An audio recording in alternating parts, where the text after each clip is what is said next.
Bonjour tout le monde, Martin Clark, Réseautage Inc., le réseau des parcs et zones industrielles. Qu'est-ce que le réseau RH dynamique? Premièrement, le réseau RH dynamique a 7 rencontres dans l'année. Donc, il faut que vous sachiez que les responsables en ressources humaines, ce qui est intéressant de notre réseau, c'est que dans notre réseau RH, notre programme, c'est plus que juste des rencontres, d'échanges. Il y a un contenu. Il faut que vous sachiez que c'est de la formation, c'est des activités de formation intéressantes. Donc, non seulement les personnes de chaque entreprise viennent avec leur bagage, avec leurs outils, avec leur méthode, leur programme, qu'est-ce qu'ils veulent faire, qu'est-ce qu'ils sont en train de faire, mais on aborde des sujets importants pour les personnes en ressources humaines. Donc, on se rencontre 7 fois dans l'année pour partager nos meilleures pratiques d'affaires au niveau des ressources humaines. Donc, c'est quoi les sujets? Mais premièrement, on commence par reconnaître les types de personnalités. C'est important pour les personnes en ressources humaines de savoir que dans leur organisation, il y a différents types de personnalités, il y a différents types de personnes, puis on peut pas échanger, on ne peut pas avoir le même comportement avec une personne puis avec une autre. Donc, les personnes en ressources humaines doivent comprendre le phénomène des relations humaines dans l'organisation. Souvent, les gens, soit qui sont membres de l'ordre, des conseillers en relations industrielles ou des conseillers en ressources humaines agréés, ou encore, c'est des gens qui sont arrivés aux ressources humaines, je vous dirais, par intérêt.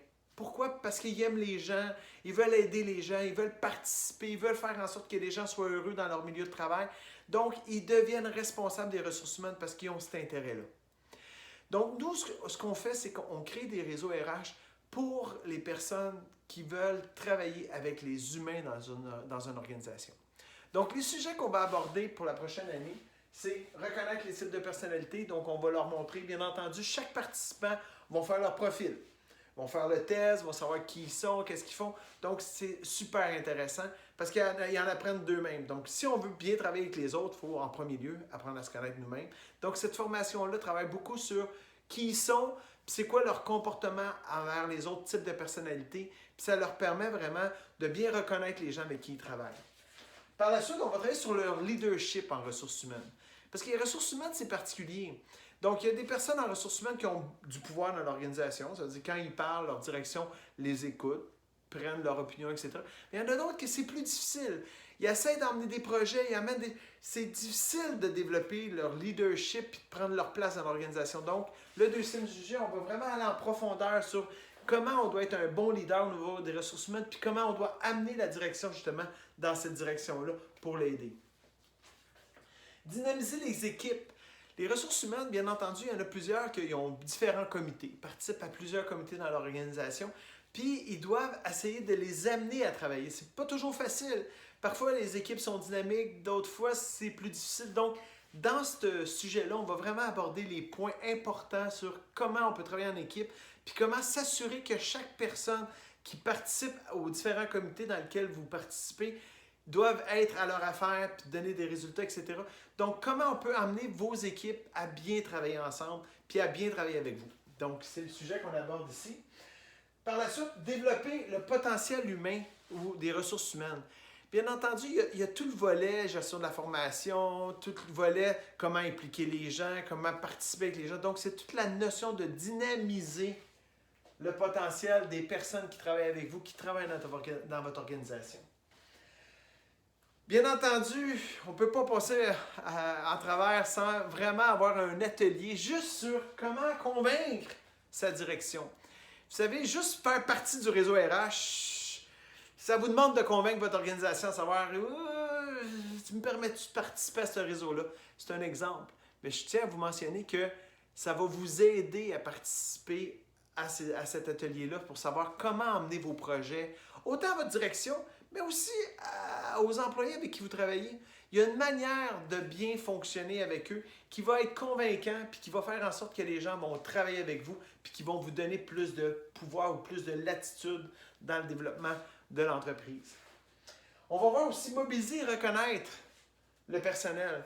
Bien entendu, je ne pourrais pas passer sous silence notre structure qu'on vous donne. On va vous donner une structure organisationnelle qui va vous permettre de bien mobiliser les gens, puis surtout de bien les responsabiliser, puis de voir comment on peut les amener en action, pour éventuellement faire des bons suivis, donner des bons résultats, puis à la fin de reconnaître les succès qu'ils ont eu. Parce que dans tous les comités que vous participez, il faut mettre une structure en place qui va vous permettre d'avoir du succès, mais surtout d'avoir des gens qui vont vouloir être reconnus pour leur implication. Donc, on va vous donner des outils à ce niveau-là. Puis bien entendu, à la fin, il y a beaucoup de monde qui me disent « Mais Martin, il y a une pénurie de main-d'œuvre partout. Qu'est-ce qu'on peut faire pour emmener des bons candidats? » Je vous dirais qu'on a plein de bons outils pour attirer les gens.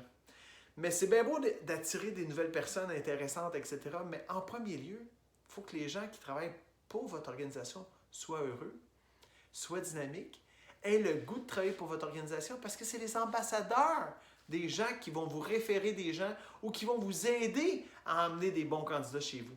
Donc, on ne peut pas juste tenter de trouver des nouveaux et des bons nouveaux éléments. Il faut aussi regarder comment on peut garder nos bons éléments dans notre organisation pour être sûr et certain que notre entreprise soit performante. Comme vous pouvez voir, notre réseau RH dynamique, il est très dynamique, il est très stimulant, ça donne des résultats, puis les gens ont vraiment à cœur le développement de l'entreprise.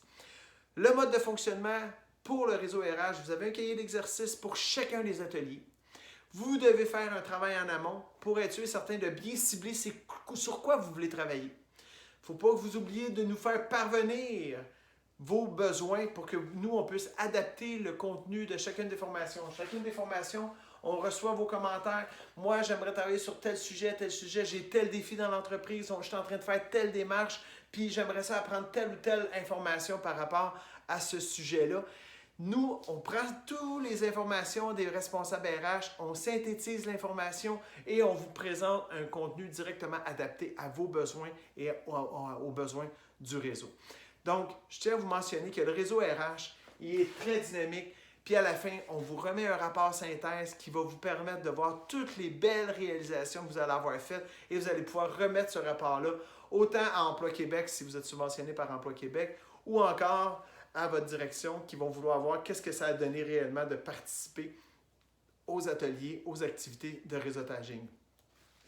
Donc, à la fin, nous, on vous remet un certificat comme quoi vous avez participé aux 7 ateliers, vous avez des crédits ou des unités de formation continue. Donc, si vous êtes membre de l'Ordre des conseillers en ressources humaines ou un autre ordre professionnel, on vous donne le numéro d'agrément nécessaire pour répondre à vos attentes au niveau de la loi, au niveau de la formation.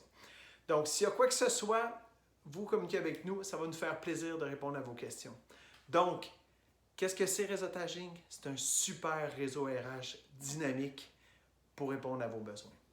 Donc, merci et bon réseautage.